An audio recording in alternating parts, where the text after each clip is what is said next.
The Maxims and Reflections of Goethe. Life and Character. 1. There is nothing worth thinking but it has been thought before, we must only try to think it again. 2. How can a man come to know himself? Never by thinking, but by doing. Try to do your duty, and you will know at once what you are worth. 3.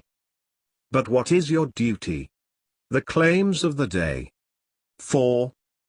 The world of reason is to be regarded as a great and immortal being, who ceaselessly works out what is necessary, and so makes himself lord also over what is accidental.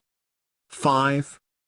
The longer I live, the more it grieves me to see man, who occupies his supreme place for the very purpose of imposing his will upon nature, and freeing himself and his from an outrageous necessity, to see him taken up with some false notion, and doing just the opposite of what he wants to do, and then, because the whole bent of his mind is spoiled, bungling miserably over everything. 6. Be genuine and strenuous, earn for yourself, and look for grace from those in high places, from the powerful, favor, from the active and the good, advancement, from the many, affection, from the individual, love. 7. Tell me with whom you associate, and I will tell you who you are. If I know what your business is, I know what can be made of you. 8. Every man must think after his own fashion, for on his own path he finds a truth, or a kind of truth, which helps him through life. But he must not give himself the rein. He must control himself, mere naked instinct does not become him. 9. Unqualified activity, of whatever kind, leads at last to bankruptcy. 10. In the works of mankind, as in those of nature, it is really the motive which is chiefly worth attention. 11.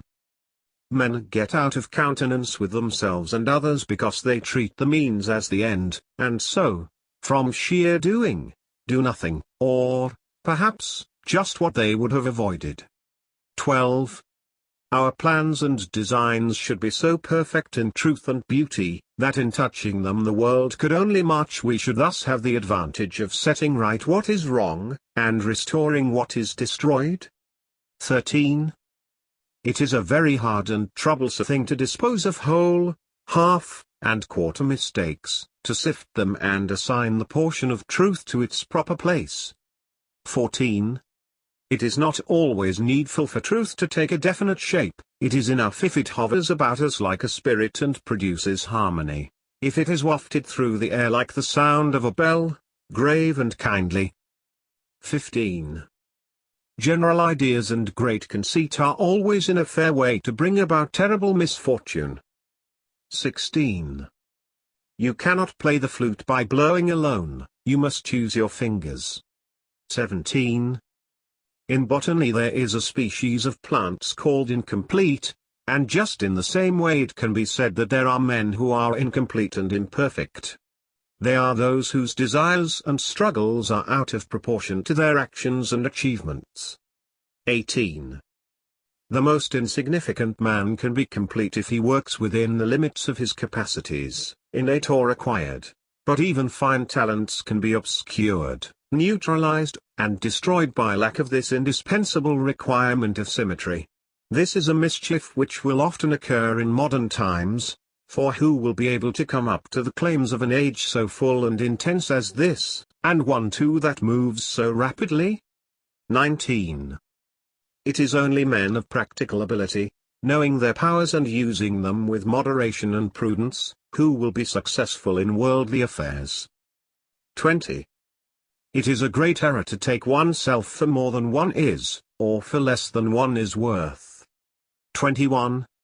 From time to time I meet with a youth in whom I can wish for no alteration or improvement, only I am sorry to see how often his nature makes him quite ready to swim with the stream of the time, and it is on this that I would always insist, that man in his fragile boat has the rudder placed in his hand, just that he may not be at the mercy of the waves, but follow the direction of his own insight. 22. But how is a young man to come of himself to see blame in things which everyone is busy with, which everyone approves and promotes?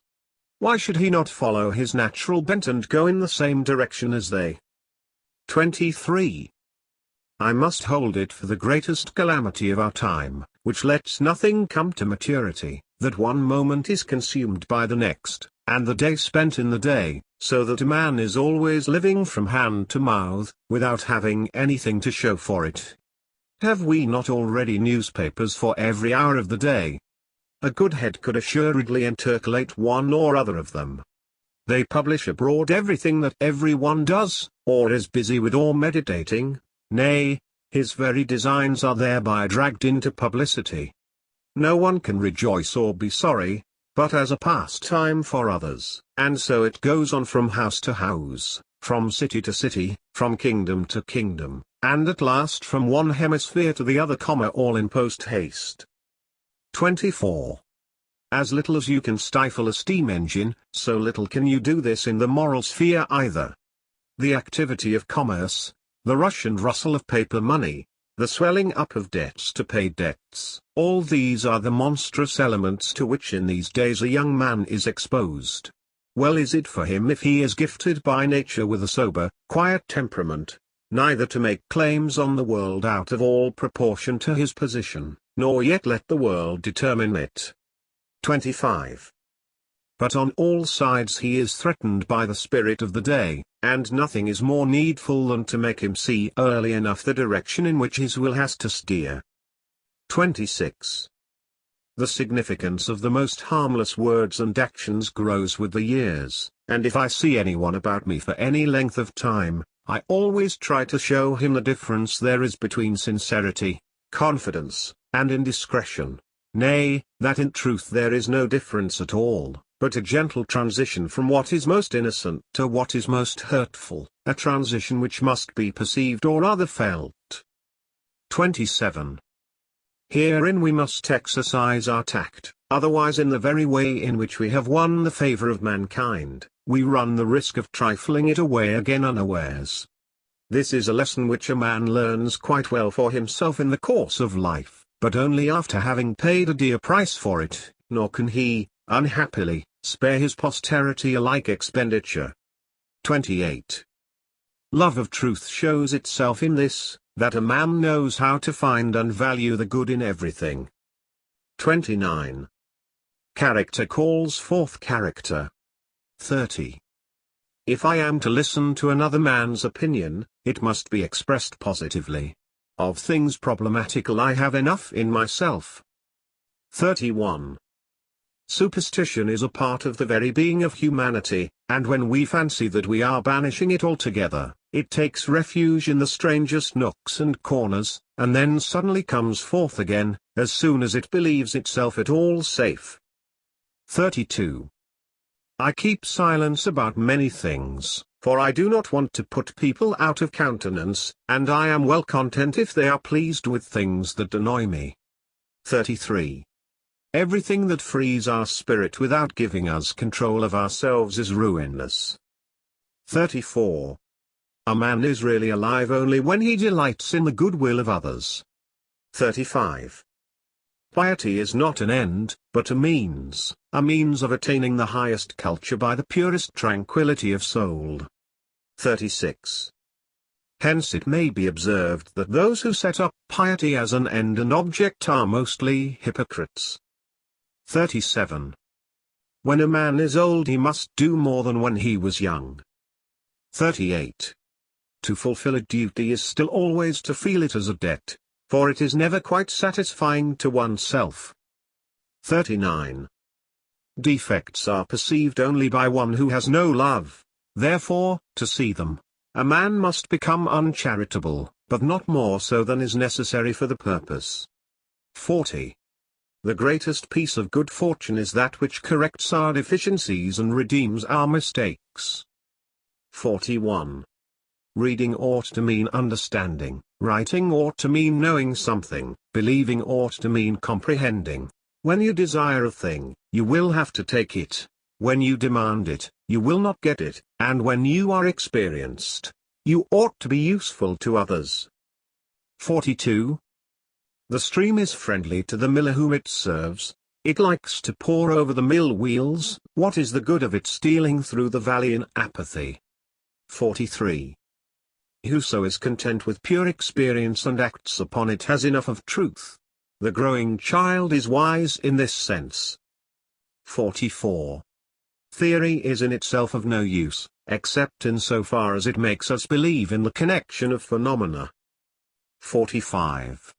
When a man asks too much and delights in complication, he is exposed to perplexity. 46. Thinking by means of analogies is not to be condemned. Analogy has this advantage, that it comes to no conclusion, and does not, in truth, aim at finality at all. Induction, on the contrary, is fatal, for it sets up an object and keeps it in view, and, working on towards it, drags false and true with it in its train. 47. The absent works upon us by tradition. The usual form of it may be called historical. A higher form, akin to the imaginative faculty, is the mythical. If some third form of it is to be sought behind this last, and it has any meaning, it is transformed into the mystical. It also easily becomes sentimental, so that we appropriate to our use only what suits us. 48. In contemplation as in action, we must distinguish between what may be attained and what is unattainable. Without this, little can be achieved, either in life or in knowledge. 49. Le sens commun est le génie de l'humanité. Common sense, which is here put forward as the genius of humanity, must be examined first of all in the way it shows itself. If we inquire the purpose to which humanity puts it, we find as follows. Humanity is conditioned by needs. If they are not satisfied, men become impatient, and if they are, it seems not to affect them. The normal man moves between these two states, and he applies his understanding, his so-called common sense, to the satisfaction of his needs. When his needs are satisfied, his task is to fill up the waste spaces of indifference. Here, too, he is successful, if his needs are confined to what is nearest and most necessary. But if they rise and pass beyond the sphere of ordinary wants, common sense is no longer sufficient, it is a genius no more, and humanity enters on the region of error. 50. There is no piece of foolishness but it can be corrected by intelligence or accident, no piece of wisdom but it can miscarry by lack of intelligence or by accident. 51. Every great idea is a tyrant when it first appears, hence the advantages which it produces change all too quickly into disadvantages. It is possible, then, to defend and praise any institution that exists, if its beginnings are brought to remembrance, and it is shown that everything which was true of it at the beginning is true of it still. 52. Lessing, who chafed under the sense of various limitations, makes one of his characters say, no one must do anything. A clever pious man said, if a man wills something, he must do it. A third, who was, it is true, an educated man, added, will follows upon insight. The whole circle of knowledge, will, and necessity was thus believed to have been completed.